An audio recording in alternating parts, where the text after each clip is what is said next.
yung pinakamalaking diversionary issue na ginagawa po nila, ito po yung impeachment laban kay Vice President Inday Sara Duterte. Tinatawag ko po itong malaking diversyon o panlilinlang o pambubudol sapagkat alam ho ninyo, kagaya po ng ating titulo, itong impeachment laban kay Vice President Inday Sara Duterte ay may tuturing na isang mere scrap of paper. Wala po ito. Ito'y isang parang tissue paper na diretsyo sa basurahan. At iyon po ang ating tatalakayin ngayon. Medyo aayusin ko lang po itong isang pahina natin dahil merong may nag-join. Ano ibig sabihin nun? Paano tayo i-exit sa kanya? Susubukan ko muna para hindi ako nalilito. Oo. Hindi kasi tayo marunong dito. But anyway, ito pong ginagawa natin na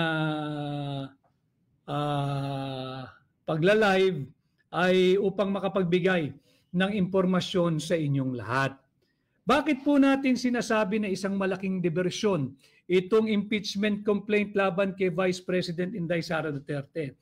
Babalik po tayo sa sentro Ang totoong issue ay ang pangbubudol na ginagawa ng Marcos administration dito sa ating na-discovery, na-bisto, at ngayon nga po isang ganap na kaso na yung mga blanco diyan sa final, ratified, approved, and filed bicameral conference committee. Mahalaga po, nababalik tayo doon sa totoong issue. Hindi po tayo magpapadala dito sa panibagong panlilinlang o pangbubudol ng Marcos administration. Hindi na po sila makawala Hindi sila makatakas dito sa isang napakalaking kaso na napaka-anomalyang 2025 budget na sinatawag nga natin na isang unconstitutional, illegal, invalid, at criminal. Sapagkat nakita natin na 28 items po ang blanco at sa 28 niya nagkakahalaga po lahat ng higit kumulang 241 billion pesos. Napakalaking pera. Pera po nyo yan. Pera ng sambayan ng Pilipino at yan po ay dapat nating pakaingatan at bantayan. Ang nangyari po kasi, yung mga nanumpa na mambabatas, kanila pong sinumpaan na kanilang pakakaingatan ang bawat sentimo na pera ng Pilipinas, na pera ninyo, pera nagmumula sa buwis na inyong binabayad, pinabayaan po nila sa ngalan ng korupsyon, sa ngalan ng kurakot. Saan ho kayo nakakita? Mangbabata sila, mga veterano na. Yung ilan dyan nakailang balik na sa Senado. Yung ilan dyan nakailang beses nang balik sa Kongreso. Ano hong ginawa nila doon sa Bicameral Conference Committee report? Nagpasa lang naman ho sila ng blankong Bicameral Conference Committee report. Blanco ho, 28 blanks. 28 items ang blanco, hindi po maaari yun. And I'd like to take this opportunity to remind tayo pong mamamayang Pilipino. Alam ho nyo, may ginaganap yatang ngayong linggong ito ay ginaganap ang League of Municipalities of the Philippines. May convention sila dito sa National Capital Region ginagawa. At alam ito na mga miyembro ng League of Municipalities, mula mayor, mula vice-mayor, mula konsihal, marunong po silang magpasa ng tamang budget.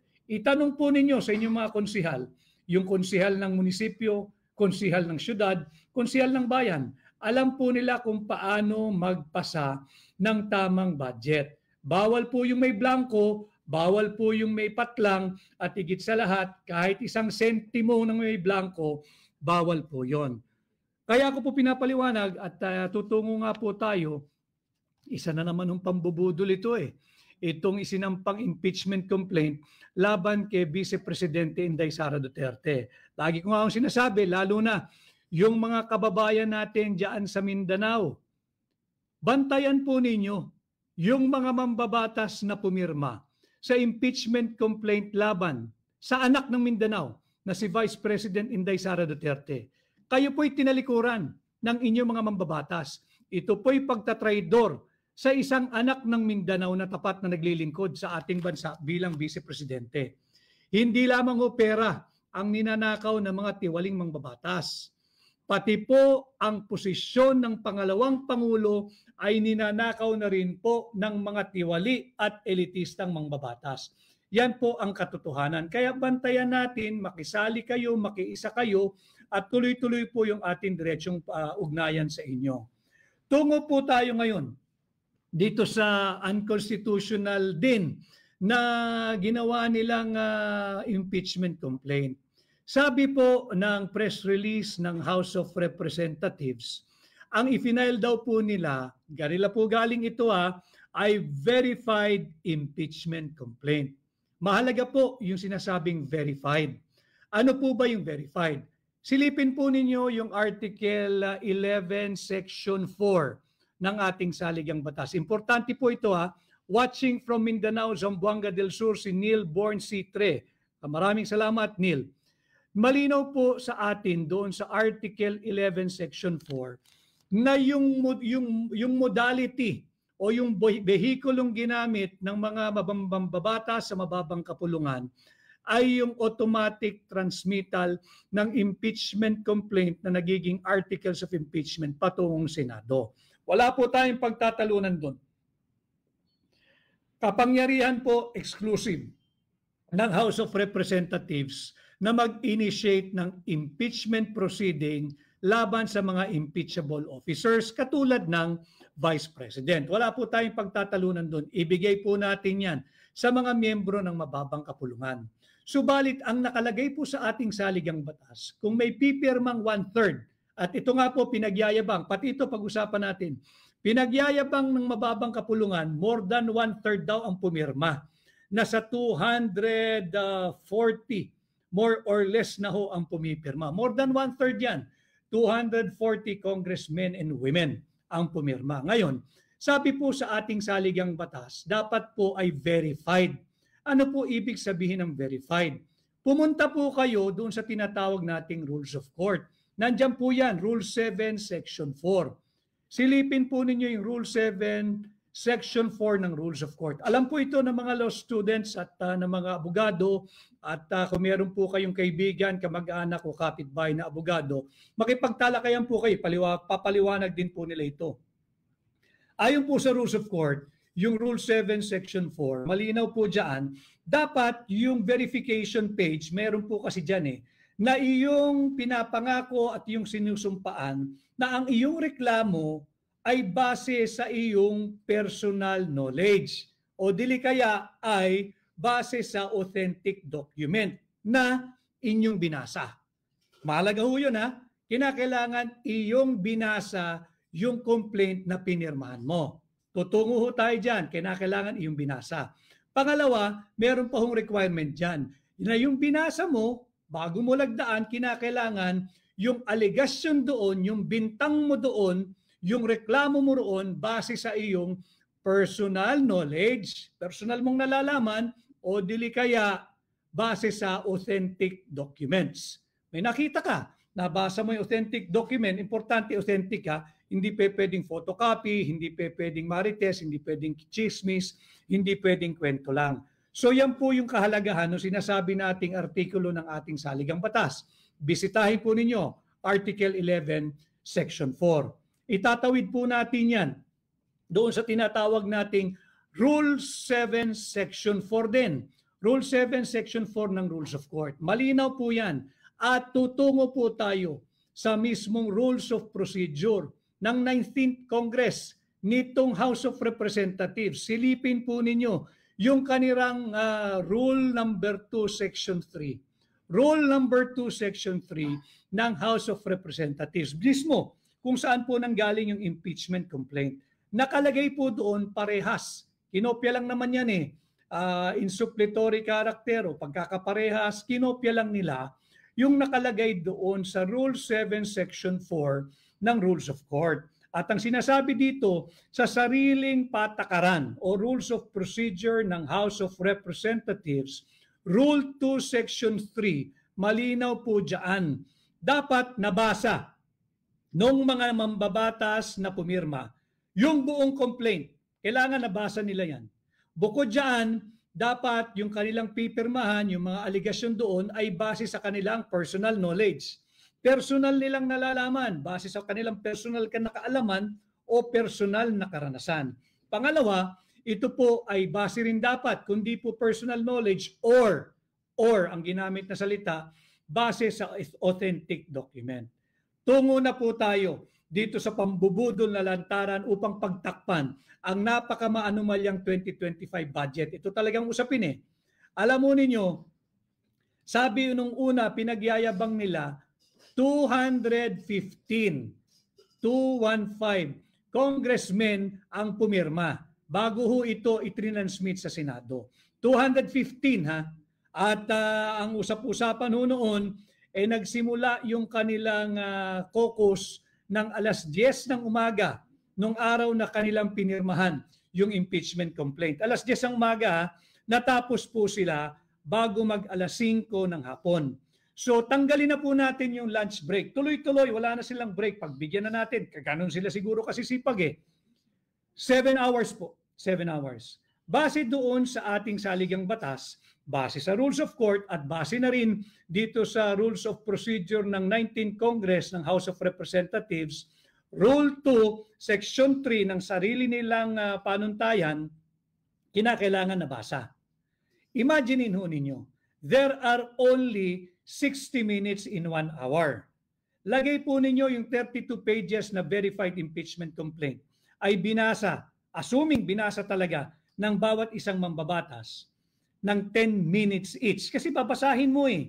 At pag binasa mo, kinakailangan iniintindi mo yung aligasyon sapagkat seryosong usapin ito. You are trying to rob the Filipino people of a lawfully, democratically, legally, and constitutionally elected Vice President. So dapat yan line by line, inuunawa mo at sinisiguro mo base sa iyong personal knowledge or authentic document. There are only, kung tigto sa 10 minuto, sa isang oras so, ang makakapirma lang pag kanyang pinag-aralan ay 6. Kasi tig sa 10 minuto ay 60 minutes eh. Doon po sa 7 oras na sila'y nagpulong-pulong, lagay mo ng 6, i-multiply nyo po yung 6 na pipirma kada oras times 7, lalabas po dyan, ang makakapirma lang talaga ay 42. 42 congressmen and congresswomen. Ngayon, saan galing yung 215 na pumirma?